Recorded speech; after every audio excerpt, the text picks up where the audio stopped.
দর্শক এই বিষয়ে আরো বিস্তারিত জানাতে রাজশাহী থেকে আমাদের সঙ্গে সরাসরি যুক্ত হচ্ছেন আবরার শাহিদ। আপনার বিশ্ববিদ্যালয়ের যে নির্বাচন কমিশন একটা দীর্ঘ বৈঠকের কথা আপনি এর আগেও নিশ্চিত করেছিলেন, সে বিকেল 4টার পর বা 4:30টার দিকে শুরু হয়েছিল। একটু জানাবেন কি বৈঠক কি এখনো চলছে না শেষ হয়েছে? সেখান থেকে কোনো তথ্য আপনি নিশ্চিত করতে পারেন কিনা আমাদেরকে?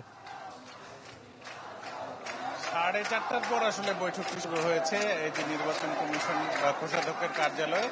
এখন বাজে প্রায় 7টা বেজে পেরিয়ে গেছে, এখনো কিন্তু তারা ভেতর থেকে বেরোননি কিংবা বৈঠক শেষেরও কোনো আমরা তথ্য জানতে পারিনি। এরই মধ্যে এখানে বিভিন্ন রাজনৈতিক সংগঠন, ছাত্র সংগঠন এবং যারা এই নির্বাচনে অংশ নিয়েছেন প্রার্থী, তারা এখানে চলে এসেছেন।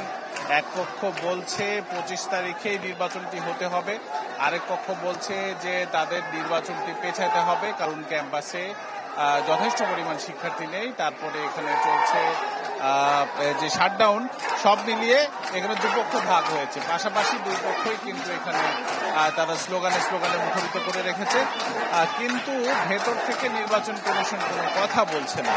তো আমরা যতখানি জানি যে বৈঠকটি প্রায় শেষের দিকে আসছে, কিন্তু নির্বাচন কমিশনাররা আসলে কেউ এখনো বেরোননি। শিক্ষার্থীদের দাবি যে ডাকসু নির্বাচন এক পক্ষ বলছে যে 25 তারিখে না হলে আসলে এটি আর হবার কোনো সম্ভাবনা নেই, আরেক পক্ষ বলছে যে কিছুটা সময় নিয়ে একেবারে পুজোর ছুটির শেষে 9-10 তারিখের দিকে নির্বাচনটি নিয়ে যাওয়ার তারা একটা দাবি জানাচ্ছেন। ফলে এই দুই পক্ষই এখানে স্লোগানে মুখরিত করে রেখেছে। এর বাইরে গণমাধ্যম কর্মীদের যারা আছেন তাদের আমরা দেখতে পাচ্ছি, পাশাপাশি এখানে সাধারণ ভোটার যারা ক্যাম্পাসে তারাও কিন্তু এসেছেন। ফলে বলা যায় যে আগামী দুদিন বাদে নির্বাচন, একটা ভালো এখানে কিন্তু উত্তেজনা তৈরি হয়েছে এই নির্বাচনকে ঘিরে। এবং ক্যাম্পাসে যে শাটডাউন চলছে, সেই শাটডাউনের ফলে আসলে খুব বেশি শিক্ষার্থী যারা তারা কিন্তু আসলে শঙ্কায় পড়েছেন যে আদতে নির্বাচনটি হতে যাচ্ছে কি না। তবে এরই মধ্যে আমরা দেখছি জামাতপন্থী যে শিক্ষক এবং যারা কর্মচারী আছেন তারা একাংশ কিন্তু এই শাটডাউন থেকে বেরিয়ে এসেছেন এবং তারা বলেছেন যে নির্বাচনে তারা সহায়তা করবেন।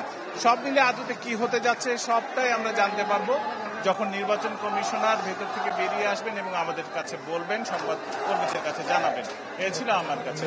আপনি তথ্য সংগ্রহ করুন, আমরা পরবর্তীতে দরকার পড়লে আমরা আপনার কাছে আরেকবার যাবো। আবরার শাহিদ রাজশাহী বিশ্ববিদ্যালয় থেকে আমাদের সাথে যুক্ত হয়েছে।